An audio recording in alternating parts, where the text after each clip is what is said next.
Problem کیا ہے کہ کسی کو اس طرح کی باتیں سننے میں دلچسپی نہیں ہے. لوگوں کو مذہب کے نام پہ بھی چٹکلے چاہیے, ریڈیکل چیزیں چاہیے. فروئی مسائل میں لوگ آرا سمجھنا پسند کرتے ہیں. ایمان کی اسپرٹ کیا ہے, خدا سے زندہ تعلق کیا ہے, خدا کی کوئی حیثیت نہیں ہے ہماری زندگی میں. حضور کو ہم اس جگہ پہ رکھتے ہی نہیں. مقام و مرتبہ وہ تڑپ نہیں ہے, وہ اصل دینداری نہیں ہے. کون سی چیزیں ہیں جو آپ دیکھیے لوگ دیکھتے ہیں, سوشل میڈیا پہ دیکھتے ہیں, کس طرح کے اہل علم کے پیچھے لوگ جا رہے ہیں. آپ صرف یہ دیکھ لیں, آپ کو پتہ چل جائے گا مسلمانوں کی ترجیحات کیا. اسی لیے ہم مستقل طور پر 200 سال سے حالت سزا میں. مجھے اس چیز کا سخت خوف ہے, ایک فائنل ایپیسوڈ اللہ تعالیٰ بھیجیں گے. ہم نے اپنی تربیت کو اور اپنی فیملی کی تربیت کو مسئلہ نہیں بنایا. یعنی ہم یہ سمجھتے ہیں کہ ہم نے بچپن میں قرآن پڑھوا دیا, ہم نے قاعدہ لگوا دیا, ہم نے اسکول بھیج دیا تو ہماری ذمہ داریاں پوری ہو گئیں. نہیں, یہ ایک جنگ ہے ہم میں سے ہر شخص کے گھر میں جاری ہے, اور اس جنگ کو سیریسلی لینا ہوگا. اپنے بچوں کو ہمیں سیریسلی لینا ہوگا. وہ دور گزر گیا جب بچے پل جاتے تھے اور بڑے ہو جاتے تھے. ہم ایسے ہی بڑے ہوئے ہیں.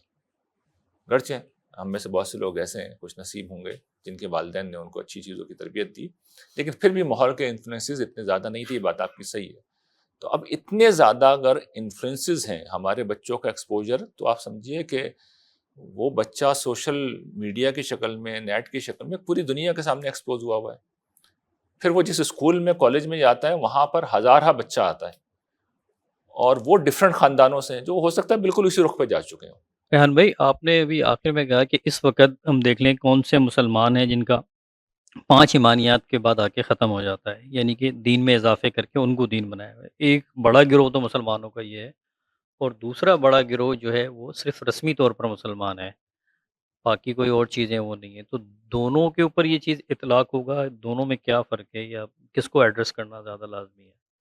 شیخ صاحب اصل میں یہ ساری چیزیں ہی مکس اپ ہو کے پھیلی ہوئی ہیں. یعنی کم و بیش ہر گروہ کا یہ معاملہ ہے, سوائے استثنائی لوگوں کو چھوڑ کے, کہ جن کے ایمانیات جو ہیں 5 تک محدود ہیں.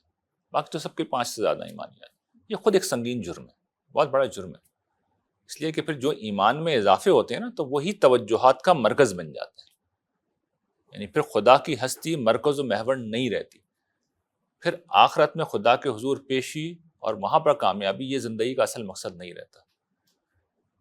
چنانچہ جب ایمانیات میں اضافے ہوتے ہیں تو اس کے بعد اور اس کے ساتھ پھر وہ چیز ہوتی ہے جو آپ فرما رہے ہیں, ان پوری طرح ظہور پذیر ہوتی ہے. پھر آدمی کہتا ہے بھئی میرے کچھ بخشوانے والے ہیں, میری تو نجات ہو ہی جائے گی, کچھ ظاہری میں دینداری پوری کر لیتا ہوں. پھر خدا سے زندہ اور حقیقی تعلق باقی نہیں رہتا. بے روح قسم کی میں نمازیں پڑھ لوں, سبحان اللہ میں نے کہہ دیا تو مجھے پتہ چل گیا جنت میں میرے لیے جناب درخت لگ گیا ہے. تو سبحان اللہ کی اسپرٹ کے ساتھ پڑھیں گے تو واقعی لگ جائے گا, لیکن صرف زبان سے بلا سوچے سمجھے ادا کر رہے ہیں, کچھ نہیں ہونے گا. یعنی آپ کو خود یہ بھی نہیں پتا سبحان اللہ کا مطلب کیا ہے. پھر اس کے اندر جو ایک داستان پنہا ہے, پوشیدہ ہے, وہ اندازہ کیا ہے. لیکن ہم چیزوں میں لگے. ابھی حج ہو رہا ہے, تو بہت سے لوگ حج کرنے صرف اس لیے جاتے ہیں, انہیں حج کا مطلب صرف یہی پتا ہے کہ اس سے گناہ بخشے جاتے ہیں. کیا اسپرٹ ہے, کیا روح ہے. آدمی اپنے آپ کو فدا کرنے جا رہا ہے, نظر کرنے جا رہا ہے, شیطان کے خلاف لڑنے جا رہا ہے, یہ کسی کے ذہن میں نہیں ہوتا. وہاں جا کے ابھی بھی جو مجھے مسلسل فون آ رہے ہیں وہ یہ کہ جی وہ ناخن جو ہے وہ ٹوٹ گیا, اس کے اوپر جناب دم ہے یا نہیں ہے. بال میرے تو گرتے ہی بہت ہیں, وہ ٹوٹ رہے ہیں, لوگ کہہ رہے ہیں کہ اس کے اوپر دم ہو جائے گا.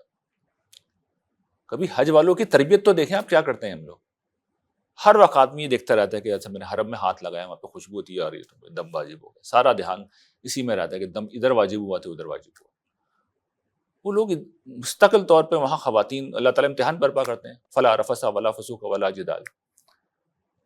تو ہم وہاں پہ جھگڑے بھی کرتے ہیں, خواتین کے ساتھ سارے معاملے بھی ہوتے ہیں, اور نافرمانی کی باتیں بھی ہو رہی ہوتی ہیں. یہ حج میں ہو رہا ہوتا ہے. میں برسہ برس تک رہا ہوں وہاں پہ, حج بھی کیے الحمدللہ 1 سے زیادہ, عمرے بھی بہت کیے ہیں. سب دیکھا ہے مسلمانوں کو کیا کر رہے ہوتے ہیں. وہ جو اسپرٹ ہے, وہ جو تڑپ ہے, وہ جو جذبہ ہے ہی نہیں. یعنی یہ تو ان کی بات کر رہے ہیں جو بہت اچھے لوگ ہمارے یہ سمجھے جاتے ہیں. باقی جو اکثریت ہے ان کا معاملہ تو یہ ہے کہ کون سا خدا, کیسا خدا, آخرت کیا ہوتی ہے انہیں کیا پتا. دنیا اس کی نعمتیں, اس کا مقام, اس کا مرتبہ, گاڑیاں, بنگلے, لوگوں سے آگے نکل جائیں. الہاکم التکاثر حتی زرتم المقابر, اس کی تفسیر بنے ہوئے ہیں. تو جہاں یہ صورتحال ہو ظاہر ہے وہاں تو پھر شیخ صاحب میں سمجھوں گا کہ سب کو ہی ایڈریس کرنا چاہیے، تمام لوگوں کو ایڈریس کرنا چاہیے، اس لیے کہ ہر گروہ کے اندر کسی نہ کسی نوعیت کی خرابی ہے، یہ کرنے کا سب سے بڑا کام ہے۔ پرابلم کیا ہے کہ کسی کو اس طرح کی باتیں سننے میں دلچسپی نہیں ہے، لوگوں کو مذہب کے نام پہ بھی چٹکلے چاہیے، ریڈیکل چیزیں چاہیے، فروئی مسائل میں لوگ آرا سمجھنا پسند کرتے ہیں۔ ایمان کی اسپرٹ کیا ہے، خدا سے زندہ تعلق کیا ہے، خدا کی کوئی حیثیت نہیں ہے ہماری زندگی میں، حضور کو ہم اس جگہ پہ رکھتے ہی نہیں، مقام و مرتبہ ہے، وہ تڑپ نہیں ہے، وہ اصل دینداری نہیں ہے۔ کون سی چیزیں ہیں جو آپ دیکھیے لوگ دیکھتے ہیں، سوشل میڈیا پہ دیکھتے ہیں، کس طرح کے اہل علم کے پیچھے لوگ جا رہے ہیں، آپ صرف یہ دیکھ لیں، آپ کو پتہ چل جائے گا مسلمانوں کی ترجیحات کیا ہیں۔ اسی لیے ہم مستقل طور پر 200 سال سے حالت سزا میں، مجھے اس چیز کا سخت خوف ہے، ایک فائنل ایپیسوڈ اللہ تعالیٰ بھیجیں گے، وہ کرتے رہیں گے، اور وہ جب آئے گا تو پھر نیک و بد کسی کو نہیں دیکھا جاتا، سب زد میں آتے ہیں۔ اچھا، آپ نے 3 پوائنٹ بتائے تھے، جو تیسرا پوائنٹ تھا جو عام لوگوں کے لیے تھا، اس کو ذرا مزید ایکسپلین کر لیں گے، ان پہ کیا لازم ہے کرنا؟ دیکھیے کوئی شخص اگر کھڑا ہو کے نصرت دین کا کام کر رہا ہے، اپنی زندگی لگائے ہوئے ہے، تو اکیلا آدمی کیا کر لے گا؟ اکیلا آدمی کچھ بھی نہیں کر سکتا، نبی بھی اکیلے کچھ نہیں کر سکتے، بس صدائی بلند کر سکتے ہیں۔ لیکن اب نبیوں کی تاریخ کیا ہے؟ نبیوں کی تاریخ یہ ہے کہ ہر دور میں نبی آئے، ہر قوم کی طرف نبی آئے، لیکن کتنے نبی ہیں جو کامیاب ہوئے؟ یعنی دنیا کے لحاظ سے، دعوت کی قبولیت کے لحاظ سے اگر آپ دیکھیں گے تو آپ کو پتہ ہی چلے گا کہ گنتی کے نبی اور رسول ملتے ہیں۔ حضرت موسیٰ پہ ان کی قوم ایمان لائی، حضور پہ ایمان لائی، حضرت اسماعیل علیہ السلام جو ہے ان کی قوم ان کے اوپر ایمان لائی، حضرت یونس کی قوم عذاب دیکھ کے ایمان لائی۔ یہ چند مثالیں ہمیں ملتی ہیں، زیادہ تر تو نبیوں کی دعوت کو ریجیکٹ کیا گیا ہے۔ تو یہی اصل میں نصرت دین کے لیے جو لوگ بعد میں کھڑے ہوتے ہیں ان کی دعوت کے ساتھ بھی ہوتا ہے، کہ ان کی دعوت کو ریجیکٹ کر دیا جاتا ہے، لوگ ساتھ دینے نہیں آتے۔ تو یہ اہمیت ہے لوگوں کی۔ عام لوگ جس وقت آ کر کھڑے ہو جاتے ہیں، یعنی صحابہ کرام کی اصل حیثیت کیا ہے کہ وہ ساتھ آ کے کھڑے ہوئے اور تن من دھن کی بازی لگا دی انہوں نے، ہاف ہارٹڈ تھے ہی نہیں وہ جو مشہور واقعہ ہے نا کہ جس وقت جنگ بدر کے لیے حضور مشورہ کر رہے تھے تو جو اوس و خزرج کے سرداروں نے اس موقع پر غالباً سعد بن معاذ رضی اللہ تعالیٰ عنہ نے جو تقریر کی ہے کہ حضور آپ کا شاید روح سخن ہماری طرف ہے، جب حضور بار بار پوچھ رہے تھے، مہاجرین نے تو آگے بڑھ کے کہہ دیا تھا، تو جب حضور نے پھر ریپیٹ کیا تو انہوں نے کہا حضور شاید آپ کا روح سخن ہماری طرف ہے۔ تو ہم وہ نہیں جو یہودیوں نے کہا تھا حضرت موسیٰ سے ان کی قوم نے کہ تم اور تمہارا خدا جا کے لڑو، ہم یہاں بیٹھے ہیں، اس زبان تھا ربو کا فقات لا انہا ہنا قائدون، ہم یہ نہیں کہیں گے آپ ہمیں لے کے جائیں گے اور سمندر میں بھی اتار دیں گے تو ہم آپ کے پیچھے اتریں گے، اور اس کو نبھایا ان الفاظ کو انہوں نے۔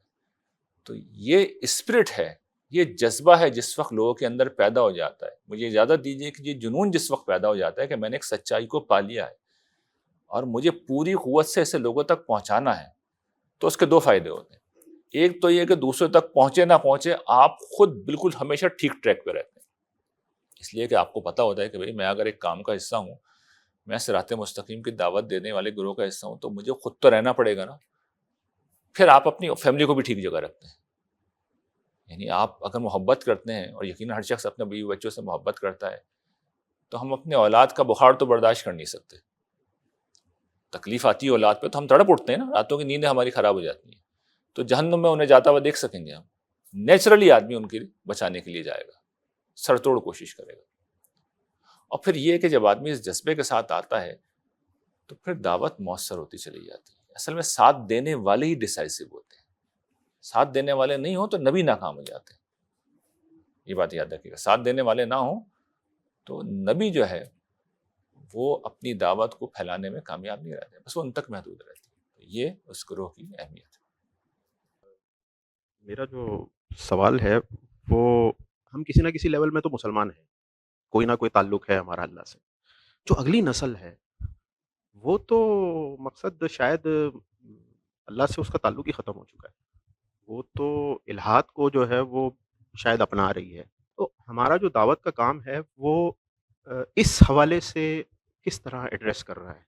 دیکھیے بہت سادہ بات ہے، دو معاملات ہیں جہاں پر ہم سے کوتاہی ہو رہی ہے۔ ایک یہ کہ جس وقت ہم دین کو پریزنٹ کرتے ہیں، تو جس وقت ہم اضافوں کو دین بناتے ہیں نا، تو لوگوں کو ویسے ہی ہم پڑھے لکھے تعلیم یافتہ لوگوں کو متوحش کر دیتے ہیں، اصل دین کی جو تعلیمات ہیں بڑی فطری ہیں، تو ہمیں ایک تو دین کو وہیں تک رکھنا چاہیے، نمبر 1۔ دوسرا یہ کہ دور جدید نے بہت سے سوالات پیدا کر دیے ہیں، تو ہمیں اس قابل ہونا چاہیے کہ ہم بچوں کے ان سوالات کو ایڈریس کر سکیں، ان کا ایک معقول ریزنیبل جواب دے سکیں۔ یہ بھی اصل دین میں ممکن ہے، اضافہ والے دین میں ممکن نہیں ہے۔ اور تیسری اور بڑی اہم چیز یہ ہے کہ ہم نے اپنی تربیت کو اور اپنی فیملی کی تربیت کو مسئلہ نہیں بنایا۔ یعنی ہم یہ سمجھتے ہیں کہ ہم نے بچپن میں قرآن پڑھوا دیا، ہم نے قاعدہ لگوا دیا، ہم نے اسکول بھیج دیا تو ہماری ذمہ داریاں پوری ہو گئیں۔ نہیں، یہ ایک جنگ ہے، ہم میں سے ہر شخص کے گھر میں جاری ہے، اور اس جنگ کو سیریسلی لینا ہوگا۔ اپنے بچوں کو ہمیں سیریسلی لینا ہوگا۔ وہ دور گزر گیا جب بچے پل جاتے تھے اور بڑے ہو جاتے تھے، ہم ایسے ہی بڑے ہوئے ہیں۔ گرچہ ہم میں سے بہت سے لوگ ایسے ہیں، کچھ نصیب ہوں گے جن کے والدین نے ان کو اچھی چیزوں کی تربیت دی، لیکن پھر بھی ماحول کے انفلوئنسز اتنے زیادہ نہیں تھے۔ یہ بات آپ کی صحیح ہے۔ تو اب اتنے زیادہ اگر انفلوئنسز ہیں ہمارے بچوں کا ایکسپوجر، تو آپ سمجھیے کہ وہ بچہ سوشل میڈیا کی شکل میں، نیٹ کی شکل میں پوری دنیا کے سامنے ایکسپوز ہوا ہوا ہے۔ پھر وہ جس اسکول میں، کالج میں جاتا ہے، وہاں پر ہزارہ بچہ آتا ہے، اور وہ ڈفرینٹ خاندانوں سے ہیں، جو ہو سکتا ہے بالکل اسی رخ پہ جا چکے ہوں۔ اب تو میں دیکھتا ہوں کہ جو بنیادی آداب ہیں، پچھلے دنوں کوئی مجھے بتا رہا تھا کہ بچے اسکول کالجوں میں، یونیورسٹی میں ایک دوسرے کے والدین کا احوال ایسے پوچھتے ہیں کہ تیرا باپ آج کل کیا کر رہا ہے، تیری ماں کیا کر رہی ہے۔ یعنی یہ اب بچوں کی تربیت ہو چکی ہے۔ تو ایک بچہ یہ بولتا ہے تو دوسرا اس کو لے لیتا ہے۔ تو ہمیں تو مشن بنا کے اپنے بچوں کی تربیت کرنی ہے، یہ جنگ کرنی ہے، اس کو مسئلہ بنا لیں۔ کہیں اور کامیاب ہو نہ ہو، یہاں ہمیں کامیاب ہونا ہوگا، یہاں ناکامی افورڈ نہیں کر سکتے۔ تو ہمیں اصل دین پہ رہنا ہے، فکری سوالات کے جواب دینے ہیں، اور تربیت کو اپنا مسئلہ بنانا ہے۔ 3 چیز اختیار کر لیں، انشاءاللہ یہ مسئلہ حل ہو جائے گا۔ نہیں کریں گے تو مسئلے ہاتھ سے نکل جائیں گے۔ اس میں جو ایک بات آتی ہے وہ یہ بات آتی ہے کہ یعنی ایک ہجرت کا بھی ایک پہلو ہے، یعنی کہ کیا پہلے ہم یہ سنتے تھے کہ جو لوگ جو ہے وہ پریشان ہوتے تھے کہ جی امریکہ میں اماں ابا چلے گئے اور بچے جو ہے وہ اب مورلی جو ہے وہ ڈیگریڈ ہو گئے اور اسلام سے تو وہ تعلق ہی ان کا ختم ہو گیا۔ لیکن اب تو جو ہے ہم اس معاشرے میں رہ رہے ہیں، اسلامی جمہوریہ پاکستان میں رہ رہے ہیں، اور ہمارے بچے تو اسی طرح ہی چل رہے ہیں۔ تو کیا مطلب میں تو کبھی کبھار سوچتا ہوں کہ کیا یہ معاشرہ بھی ہمارے لیے دیکھیے اب تو ہر معاشرہ ایسا ہو جائے گا۔ ہم جو ہے نا گلوبل ایج میں داخل ہو چکے ہیں، انفارمیشن ایج۔ ہم میں سے ہر شخص کے، سمجھے ہمارے زمانے میں تو اسکرین کے ذریعے سے ہم یہ کہہ سکتے تھے بیڈ روم میں آئیے، اب تو اس کے ہاتھ میں آ گئی، پوری دنیا ہاتھ میں آ گئی۔ بچہ موبائل ہاتھ میں لے کے جو ہے پتہ نہیں کن کن دنیاؤں کی سیر کر لیتا ہے۔ ایک بچہ ہاتھ میں موبائل اٹھاتا ہے، کہاں کہاں پہنچ جاتا ہے۔ تو اب وہ معاملہ نہیں رہا کہ آپ جناب یہ برائی یہاں پہ ہے تو فلاں جگہ چلے جائیں، نہیں، برائی اب سب جگہ ہے، وہ آپ کے ہاتھ میں آ چکی ہے۔ ساری انفارمیشن وہاں ہے، سارے فواہش وہاں ہیں، سارے خیالات وہاں ہیں، سارے نظریات وہاں ہیں، اچھے بھی برے بھی۔ آپ اچھا استعمال کریں گے تو دنیا کی سب سے بڑی نعمت آپ کے ہاتھ میں، اور برا استعمال کریں گے تو سارے شیاطین وہاں موجود ہیں۔ تو ہمیں تربیت کرنی ہے، ہمیں اسے مشن بنانا ہے۔ دیر از نو وے آؤٹ، کوئی دوسرا راستہ نہیں ہے۔ یہ جنگ ہے جو ہم میں سے ہر شخص کو اپنے گھر میں لڑنی ہے، ہر حال میں لڑنی ہے۔ نہیں لڑیں گے تو اس کی جو نتائج ہیں، اس کے نتائج اپنی آنکھوں سے نکلتے ہوئے دیکھیں گے، اور برے نتائج نکلتے ہوئے دیکھیں گے۔ تو ہم اپنے روزگار کے معاملے میں تو لگے رہتے ہیں، لیکن اس سے زیادہ بڑا مسئلہ میرے نزدیک یہ ہے بچوں کی تربیت۔ اس کو ٹارگٹ کریں، ہم میں سے ہر شخص کریں گے تو مسئلہ ٹھیک ہو جائے گا، ورنہ تو پھر ظاہر ہے کہ انجام تو ہوگا۔ اچھا ریحان بھائی، تاتاری تو ایک حد تک آ کے سب ظلم کر کے اس کے بعد مسلمان ہو گئے تھے۔ اس کے بعد ظاہر سی بات ہے ترکوں کو جو ہے نا حکومت رہی کافی عرصے تک، تو جو ایک ظلم کا جو ذہنیت تھی وہ تو رہی نا، تو اسی وجہ سے ہم لوگوں کا ماحول ہی ایسا بنا۔ آگے جو مسلمان حکمران رہے وہ ظالم ہی رہے سارے، اوپر سے لے کے نیچے تک دیکھتے ہوئے ہیں، تو ظلم تو ہم نے بھی بہت کیے ہیں نا۔ تو معاشرہ ہم جس طرح سے جو خلفۂ راشدین کا دور تھا وہ چیز تو ہم تربیت دے ہی نہیں سکے نا آگے بھی لوگوں کو۔ دیکھیے پیچھے بھی یہی معاملہ تھا، خلفائے راشدین کے بعد یہی معاملہ رہا ہے۔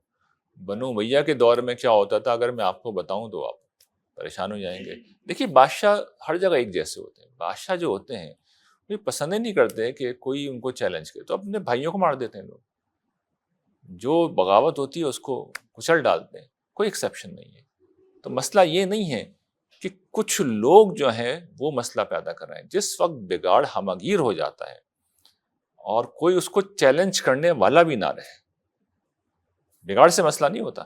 چیلنج کرنے والے لوگوں کو کھڑے رہنا چاہیے، انہیں صدا بلند کرنی چاہیے اور کرتے رہنی چاہیے. جب وہ یہ کریں گے تو دیکھیے سعید اور پاکیزہ روحیں ہر حال میں موجود ہوتی ہیں، وہ آتی رہیں گی، وہ آتی رہیں گی.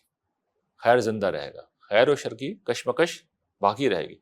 لیکن جب آواز اتنی کمزور ہو جائے کہ خیر کی صدا بلند ہی نہ ہو رہی ہو، یا بلند ہو رہی ہو ایک آدمی اکیلے ہی صدا لگا رہا ہے، وہ سن ہی نہیں رہا اسے، اس کی مدد ہی نہیں کر رہا، تو بس پھر اللہ تعالیٰ اس شخص کو بلاتے ہیں، بولتے ہیں میرے پاس آؤ تو باقی میں ان سے خود نمٹوں گا.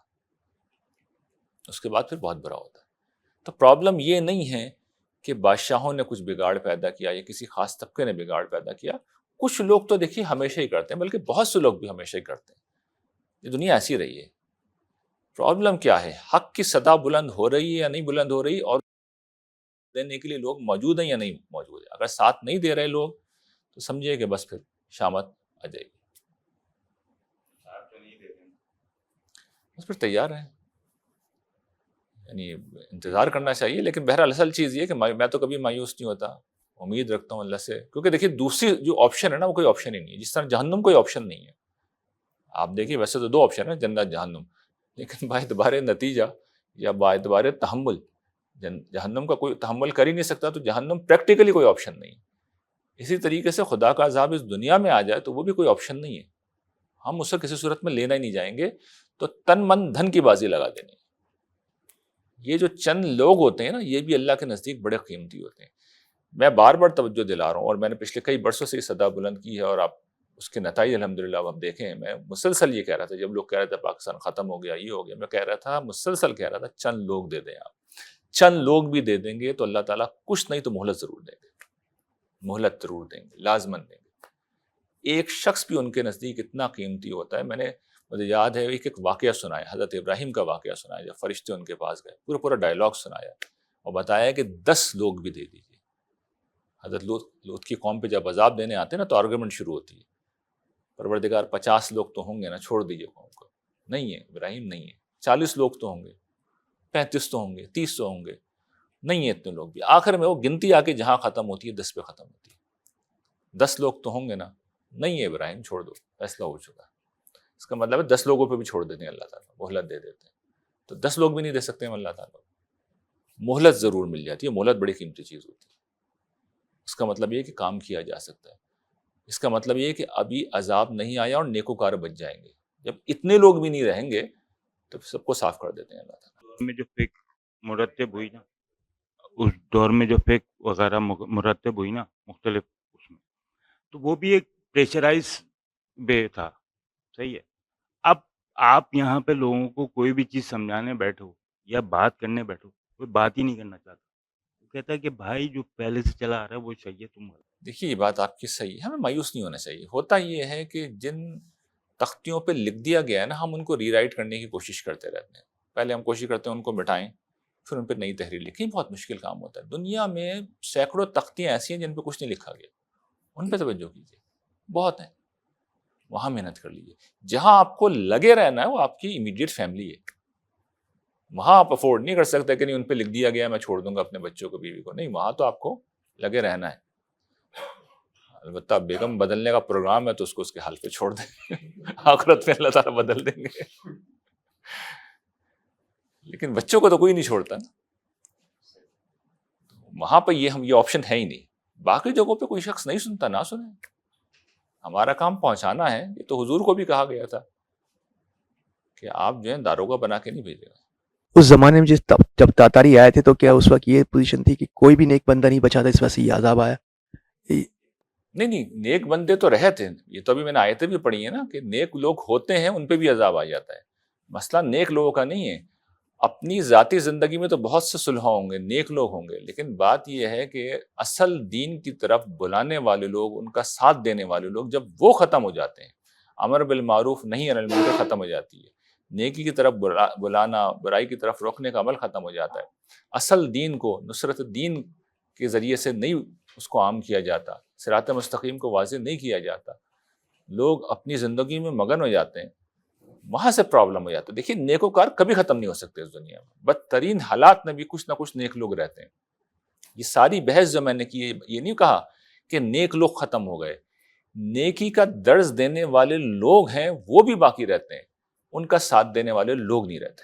اس وقت جو پوزیشن تھی جس میں تاتاری آئے تھے اس سے اب فی الحال بہتر پوزیشن ہے، ورنہ ابھی تک ہمارے پاس بھی ایسا عذاب آیا تھا کیا؟ یہ اس کے لیے تو دیکھا غیب کا علم ہونا چاہیے، اللہ تعالیٰ بہتر جانتے ہیں. اس لیے کہ تاتاریوں کے دور میں تو وہ تاریخ ہو گئی نا، وہاں کے جو اس طرح کی جزئی حالات تو ہمیں نہیں معلوم جس طرح آج کے دور کے معلوم ہیں.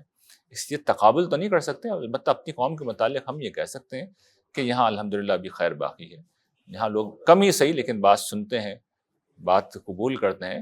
اور میرے پاس تو اتنے لوگوں کے میسیجز آتے ہیں، اتنے پیغامات آتے ہیں کہ میں تو بہت ہوپفل ہوں.